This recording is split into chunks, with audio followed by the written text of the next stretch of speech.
Dutchess Dems. Hello. What a beautiful day. Thank you first and foremost for everything that you do, for showing up today, but for more than that, for being really the front line and the backbone of democracy and democratic politics in Dutchess County and a core part of the Hudson Valley. So much of our community can feel really challenged in a lot of ways. And so you guys really are the tip of the spear in educating, communicating, and showing with your work and your attitude and your energy what happens when we elect Democrats up and down the ballot. We can't do this work, we can do this work without you. So thank you for being that tip of the spear, for being really the folks that we depend on and for doing the work in the communities. It's really incredible and it's inspiring to me and I know to all of us. You know, it's an exciting week, I think, for us Dems, right? You feel the energy a little more? Things are tide of turn? A little excited, right? I mean, listen, President Biden will go down, I said this in my statement and I mean it deeply, President Biden will go down as one of the best presidents we've ever had. And on work alone, absolutely would merit another term.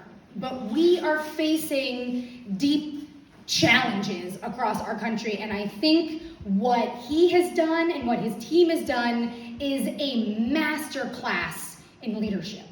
Yes. It is a master class in leadership. If you listen to his words, you see the evolution, you see how people actually listen to people, how someone in the highest position of power could actually listen to the people, right? That demonstrates that we are today a democracy for the people, by the people, always with the people. The fact that he, in his language and in his speech, could talk about what is at stake right now and how it is so much bigger than any one person. It's bigger than any one ideology. It's bigger than any one area. It's bigger than all of us. It is the future, and it is also the absolute essence of America. That's what we are looking at. That's what we're talking about. That's what all of us are fighting for here in the Hudson Valley. And the transition that his team and everyone has done to Vice President Harris, soon to be future President Harris. But the transition that they have done and the way that she has grasped the mantle, the way that she is leaning into the absolute ideals of our country and talking about freedoms and not allowing the other side to co-opt the language and co-opt the things that we all here believe in and that we all here fight for. The freedom to choose, the freedom to be your own person, the freedom to live a life with clean air, clean water, and a healthful environment, the freedom to live and age with dignity. Those are American freedoms and American values that we are fighting for every single day. And that's what the Democratic Party stands for. And that's what we are talking about here between our congressional districts, our Senate and Assembly districts, our comptroller seat, all of our local districts. When we build from the bottom up and we elect candidates in every level of government who can lead with action. We're talking about the playground in Stanford, bringing people together, changing the tenor of a community. I was just this morning over in Catskill in Greene County at the opening of a splash pad that brought many people together for kids to have a safe place for kids and adults to cool off in hot times, bringing people together. That's what we do when we elect Democrats from the town level, the city level, the county level, the legislature, the Congress, and president, when we can all work together to get real stuff done. That is the beautiful thing, right? That is a beautiful thing. And we here in our community, you all know this, that's why you're here and you've heard me say it before, but we have an incredible opportunity.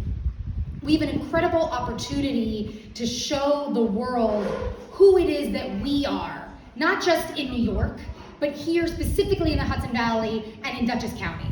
What is the kind of world that we want to live in? What's the kind of world that we want to leave for our kids and our grandkids, our neighbors' kids, right? What's the kind of legacy that we want to have? And what's the kind of future that we want to build, and the ideals and the values that we want to build on? I think they're pretty simple, right? It's everything we just talked about. It's having equality for every single person. It's having a safe place for people to be able to hang out and get together and build their social connections and have conversation. It's making sure that we have a planet to live on for generations to come. It's making sure that we've got transportation in ways that we can afford to live in communities like ours, because we are crunched in the Hudson Valley. We have an affordability crisis, we have a housing crisis, we have an affordability crisis, an economic crisis, and a housing crisis here in our community. But we are fighting together to push back on that. It's the legislature, the Democratic legislature, that has done the largest housing investment in the state's history in the last couple of cycles, making it so that people who are renting have real strong tenant protections and that they can afford to stay in their apartments and in their homes.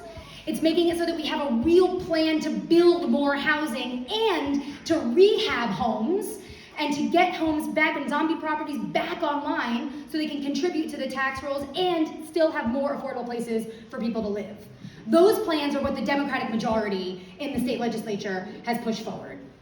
It's also the Democratic legislature that said in the Constitution that you all, thank you, voted for, that we have a right to clean air, clean water, and a healthful environment, and we have to do everything we can to protect our Hudson River, to protect our open spaces, and to make sure that polluters and big corporations who are polluting our natural resources are actually paying for the damage that they've done.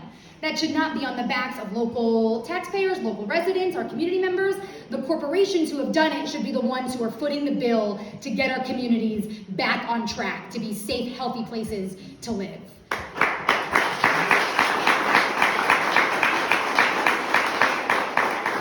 And we're leading the charge against other corporate greed like Central Hudson and utility challenges.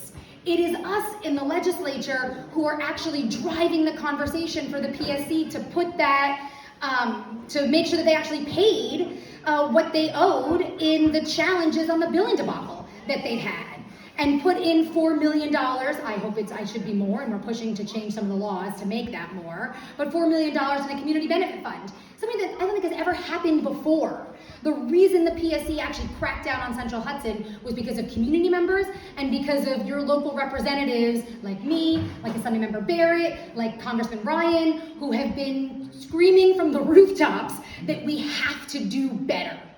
We have utility companies that are running amok when their sole purpose is to provide support for their ratepayers.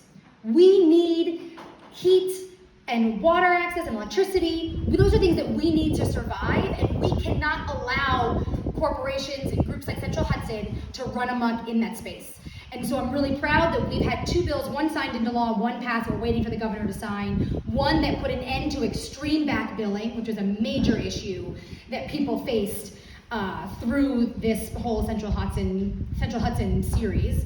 And we finally got passed, my bill to ban estimated billing finally passed both houses of the legislature, and we are waiting for the governor to sign that bill right now. And we told her that that is a priority.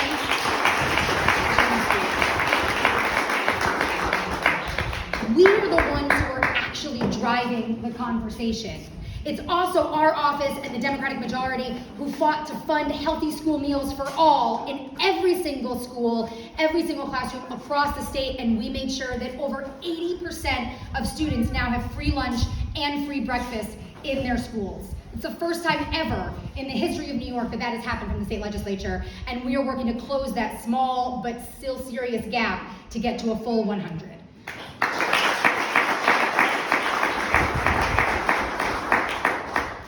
These are the things that we are fighting for with you collectively, and so much more.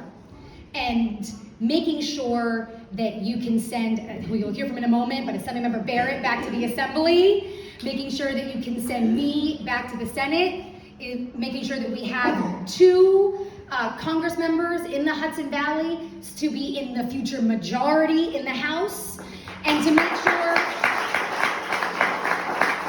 that we have a controller with fiscally minded service to Dutchess County. Huge change that we can see here in Dutchess County by electing him. And then of course, off the top of of the ticket with President Harris. When we all unite to actually talk about these issues and talk to our neighbors, and not just our friends and our family, which is deeply important, those are the folks we gotta bring to the polls. But there are a lot of folks out there right now who I'm telling you are undecided voters, who are independent voters, who don't vote by party, and are just tired of everything, right? Happy that we're in the place we are, but we spent 3 weeks talking about how we couldn't have a nominee that we had, right? People are just tired of all of the rhetoric and all of the challenges and the fighting that we have. We have to get back and show people that the Democratic Party is the party of action and it's the party of people. And that's what we do, and we just have to make sure every single person knows that. And so anytime you have a conversation with someone who's on the fence or even leaning in the other direction, take the time to talk to them about what's at stake. Take the time to talk to them about the amazing things that we've done at the state level over the last couple of years with the Democratic majority. Take the time to talk to them about the new changes that you've seen in the county legislature with Chris Drago now in the legislature by flipping that seat from red to blue. Take the time to talk to folks about what it means to be a patriot and what it means to be of service to your community. And when you do that and you have those conversations, we bring people with us and we make the difference. It's how Chris won. It's how I won both my last races. It's the only way I'm gonna be able to win again, and I need your help in our race too. We've got races up and down the ballot. It's the only way that we win these seats, and it's the only way that we make sure we also send Kamala Harris to the presidency and elect our first female president ever. Year of the woman, year of President Harris, and we have so much to look forward to. So instead of, I'll close with, it's very easy to get bogged down in the chaos. We're going to see a lot of negativity over the next couple of months. We're going to see it at the national level, we're going to see it at the local level. What I feel so proud about is that we always run with and we lead with the positive message. We lead with the message of what we can do for people, we lead with the message of what we are doing and with the future that we want to create. And that's the winning message, and that's what breaks through, and that's what people want to hear, and that's how they get excited about Democrats and about candidates on the ballot. So thank you so much for being here, for showing up today. Thank you to all of the volunteers, the community members, the community members, people who are running for office. It's really difficult. It takes a lot of time, especially in communities like ours. It can be really disheartening, but in rooms like this, in communities like this, I feel so energized and excited about the work that we're going to do together. So thank you so much from the bottom of my heart for what all of you do.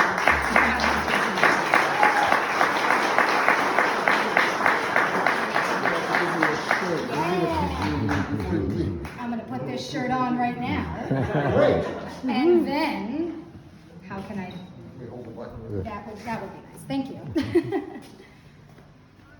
Yeah. Northern Dutchess Denny's 24. And I would now like to introduce my colleague, Assemblymember Barrett.